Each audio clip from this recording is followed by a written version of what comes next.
Bonjour à tous et bienvenue pour une nouvelle lecture confinée.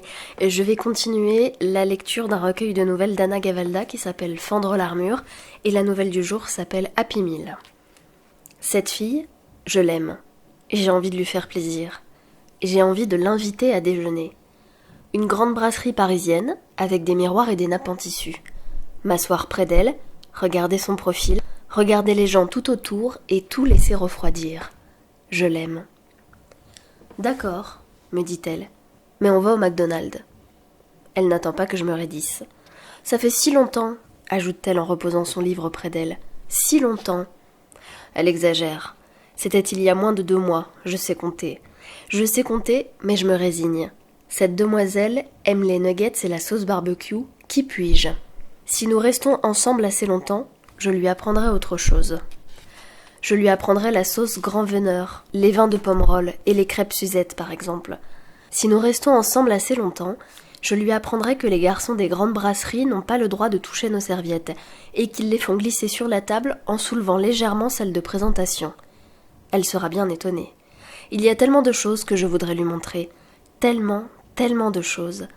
Mais je ne dis rien et la regarde boutonner son joli manteau. Je sais comment sont les filles avec l'avenir. Juste prometteuse.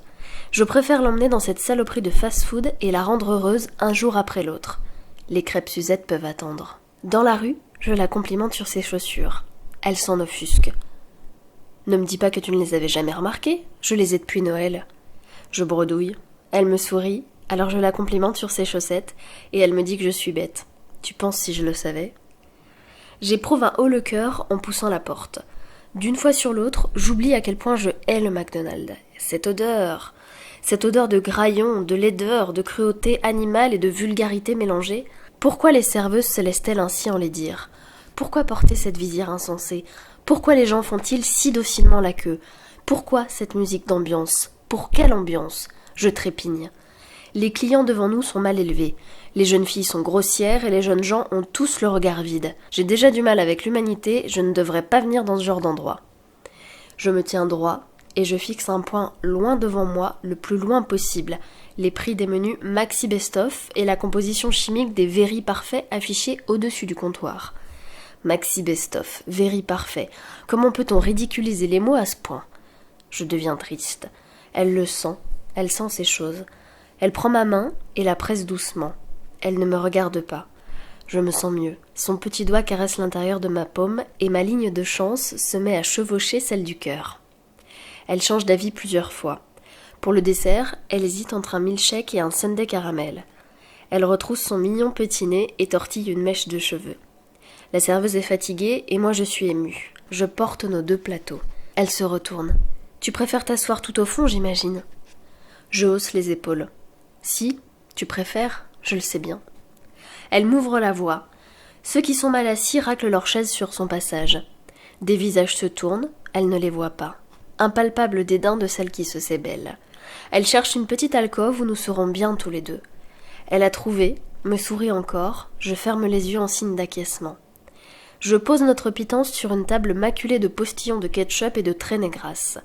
Elle défait lentement son écharpe et dodeline 3 fois de la tête avant de laisser voir son cou gracile. Je reste debout comme un grand nigaud. « Qu'est-ce que tu attends ?» me demande-t-elle. Je te regarde. Tu me regarderas plus tard, ça va être froid.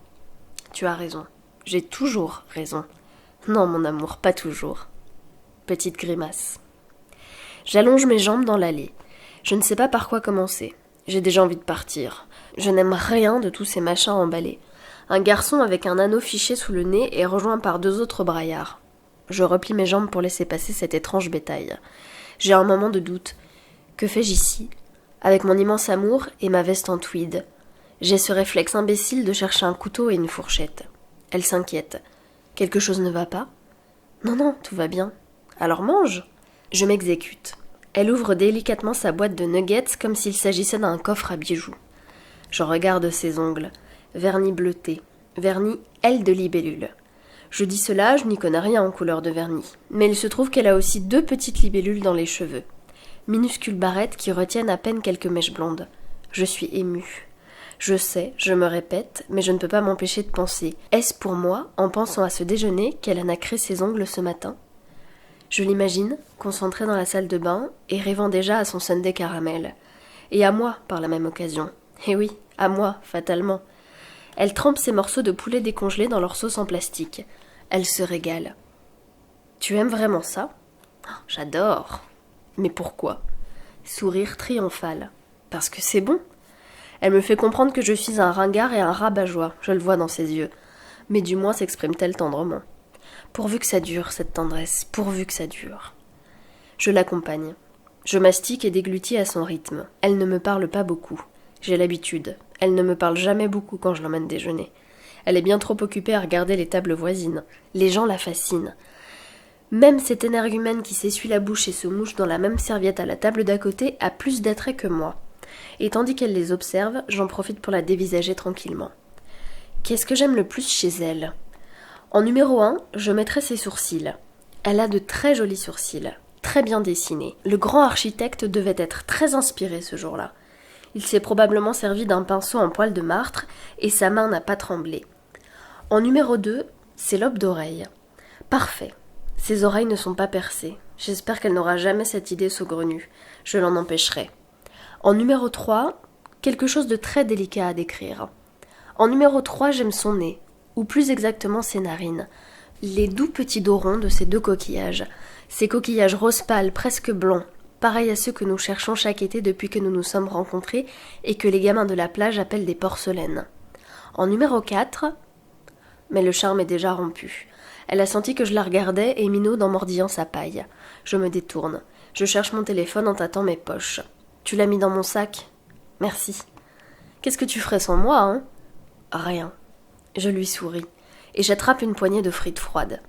Je ne ferai rien, repris-je, mais je ne serai pas obligée d'aller au McDo un samedi après-midi.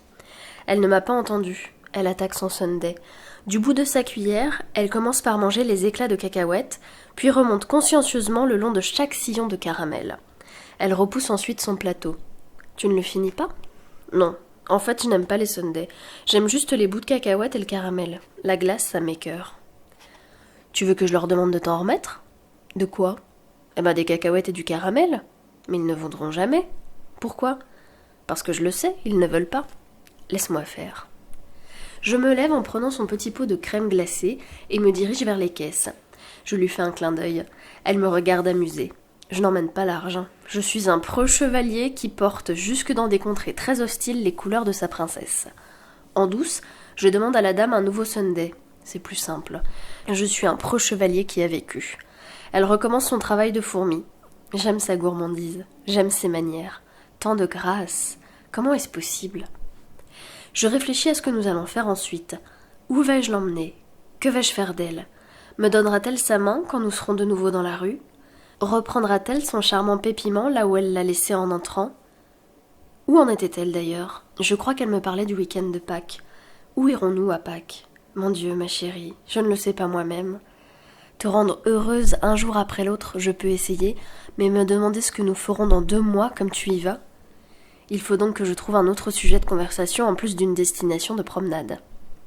Preux qui a vécu et inspiré. Les bouquinistes peut-être. Les bouquinistes ne sont qu'un prétexte pour flâner le long de la Seine. Elle va soupirer. Encore les vieux livres. Non, elle ne va pas soupirer. Elle aussi aime me faire plaisir.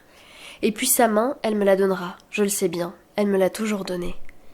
Elle replie sa serviette avant d'essuyer sa bouche. En se levant, elle lisse sa jupe et tire sur les manches de son gilet. Elle prend son sac et me désigne du regard l'endroit où je dois déposer nos plateaux. Je lui tiens la porte. Le froid nous surprend. Elle refait le nœud de son écharpe, puis libère d'un geste sûr ses cheveux de dessous le col de son manteau. Elle se tourne vers moi et me remercie. C'était délicieux. C'était délicieux. Nous descendons la rue Dauphine, le vent souffle, je l'attrape par l'épaule et elle serre contre moi. Cette fille, je l'aime, c'est la mienne. Elle s'appelle Adèle et elle n'a pas 6 ans. C'était Happy Meal, une nouvelle extraite d'un recueil qui s'appelle Fendre l'armure d'Anna Gavalda.